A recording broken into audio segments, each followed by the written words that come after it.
So good afternoon, everyone, and thank you, Senthis.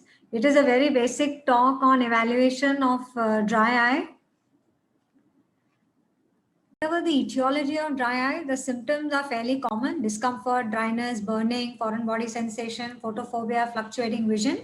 It is very important to take a good medical history to know any underlying autoimmune disorders such as Sjogren's, rheumatoid, SLE, thyroid disease, ocular history, including that of surgeries, contact lens usage, systemic medications like antihistamines, antidepressants, anxiolytics. All of them cause dryness. Ocular medication, especially glaucoma medication, because they do cause a pseudopemphigoid-like appearance.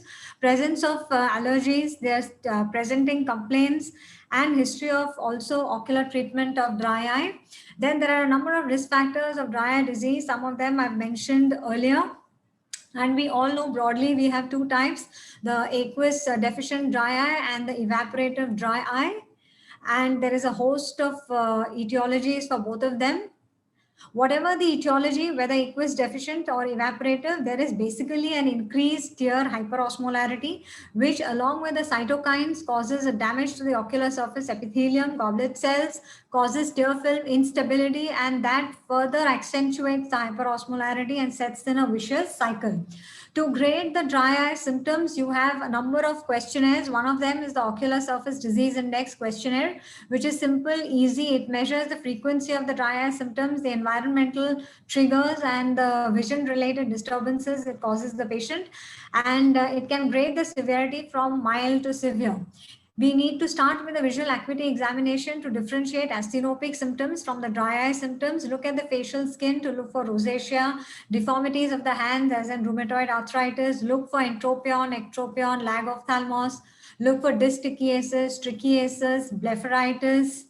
Then look at the meibomian gland orifices, the dropout, the ease of meibum expression, the orifice patency, the nature of the meibomian gland secretions helps us to classify the grade of the meibomitis. Then look at the inferior tear meniscus. Normal height is 0.1 to 0.3. Anything less than that is indicative of aqueous deficiency, dry eye. Look for the completeness of the lid closure, the blinks per minute. Whenever the skin around the eyes is affected, hyperpigmented, dry, scaly, this goes in favor of atopy and atopic keratoconjunctivitis. Look at the bulbar congestion. Superior bulbar congestion goes in points towards superior limbic keratoconjunctivitis. Presence of filaments is also an indicator of ocular surface dryness along with inflammation. This was a patient with primary Sjogren's, typically history of dry eyes and dry mouth with severe superficial punctate keratopathy, both the eyes. Then look for the presence of papillae. If you have giant papillae, you know it is allergy that you're dealing with. Fine papillae can be seen in keratoconjunctivitis sicca. Look at the presence of subepithelial fibrosis. It's a pointer towards cicatricial conjunctivitis. For example, here in this patient with ocular cicatricial pemphigoid, you can see fornicidal shortening. Then also the morphology of the epithelium. If there are these walls or these different patterns of the epithelium, it is an indicator of epithelial stress and stem cell exhaustion. You know, you normally see these patterns in patients who are putting a number of glaucoma medications as well. The presence of lid margin keratinization is a pointer towards Stevens-Johnson syndrome. Presence of this confluent patch of unhealthy epithelium inferiorly goes in favor of drug toxicity. This patient was on multiple glaucoma medications, and probably this can occur also in exposure keratopathy. Look for the presence of lid parallel conjunctival folds. Their presence is a positive predictive sign of dry eye disease. There is some damage to the conjunctival stroma, probably induced by the matrix metalloproteinases. It could be an early stage of conjunctivochalasis. However, they are much smaller in cross section. They do not occur centrally and they are not related to age. The most common clinically done tests are the Schirmer's test 1 and 2, though we don't do the 2 in clinical practice so often. All of us do Schirmer's test 1 with or without anesthesia. The Schirmer's strip is usually placed at the junction of the lateral 1/3, medial 2/3. You can ask the patient to blink normally or keep the eyes closed. Do it in the same conditions each time. A wetting of less than 10 millimeters suggests abnormality. Schirmer's 2, you can place the strip similarly and you irritate the nasal mucosa with a swab and assess the secretion of the, assess the wetting of the Schirmer's strip.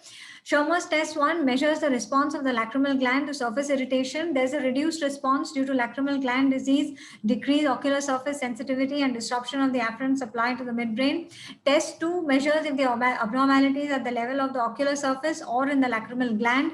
If both the test 1 and test 2 are abnormal, that means problem is in the lacrimal gland. If the Schirmer's test 2 wetting is better than 1, then the problem is on the ocular surface. Then we have tests for ocular surface integrity. One of them is fluorescein staining. It basically stains the areas of epithelial breakdown, best seen in blue light. Then we have lissamine green, where more dye is released, so it will stain even eyes which are very dry. It stains the dead and degenerated cells, and best seen with the white light and red filter. Rose Bengal is toxic, irritating to the ocular surface. It stains the surface cells due to lack of protective mucin barrier. It can stain the healthy as well as degenerated cells, best seen in white light with green barrier. Then the staining can be graded using different grading systems. One of them is the Oxford grading system, where you compare the patient's ocular surface staining to the panel given on the left side. You have the National Eye Institute grading system, where you divide the cornea into 5 areas. Each is graded on a scale of 0 to 3. A score more than 3 is abnormal. Similarly, you do to the bulbar conjunctiva. And a score of more than 3 is abnormal. Then the staining pattern also helps us to know the underlying disease. If there is diffuse staining, you know it is severe dry eye. Moderate amount of staining is moderate dry eye. If there is inferior staining, you know it's due to blepharitis or exposure. Then 3 and 9 o'clock staining is typically due to contact lens wear. Superior staining, as I mentioned earlier, is superior limbic keratoconjunctivitis. Then we have the fluorescein breakup time, the first appearance of the dry spot after eyelid opening. Normal is 10 seconds or more. Anything less than 5 seconds is indicative of dryness, but fluorescein itself reduces the tear film stability. So we have the non-invasive breakup time measured without fluorescein. The technique involves the observation of the specular reflection of an illuminated grid from the tear film. You have a number of topographers which can give you the non-invasive breakup time. I have the Cirrus, which can non-invasively measure the breakup time. Anything less than 10 seconds indicates dryness. Our topographer can also do a meibography, which the next speaker will speak about. Then we can look at the corneal sensations using a wisp of cotton wool, compare the sensation between the two eyes. We can also use the Cochet-Bonnet aesthesiometer if you have access to one. And this helps in diagnosing viral keratitis. This was a patient who came to us with a persistent epithelial defect and reduced corneal sensations. We thought it is neurotrophic keratopathy secondary to viral affection, but he also complained of reduced sensations on the same side of the face. So I got a neurology reference done, and incidentally it turned out that he was a case of leprosy which had recurred. Then this is a case, a young healthy male who had undergone LASIK surgery, previous contact lens wearer, age was 39, and came with severe dry eyes 3 months post-surgery, eventually responded to lubricants and punctal plugs. So the basic dry eye tests also help us to differentiate whether it is aqueous deficiency, evaporative dry eye, or mucin deficiency. If you, for example, a Schirmer's of less than 10, a tear meniscus height of less than 0.3, and diffuse staining means there is aqueous deficiency. You see anterior posterior blepharitis, tear film breakup time less than 10, you know it is evaporative deficiency. And if you see conjunctival scarring and a breakup time of less than 10, it is mucosal mucin deficiency. Then you have this new perspective on dry eye proposed by the Asia Dry Eye Society, where in addition to the aqueous deficiency, evaporative dry eye, there is this decreased wettability dry eye because of the deficiency of membrane associated mucins. That is the epithelial glycocalyx, the protective glycocalyx is compromised. And if you look at the fluorescein breakup pattern in the patients carefully, you can differentiate between the 3 different types of dry eye. So if you have an area break, or if you have a line break, that means it's aqueous deficient. If you have spot break or you have a dimple break, that means it is decreased wettability.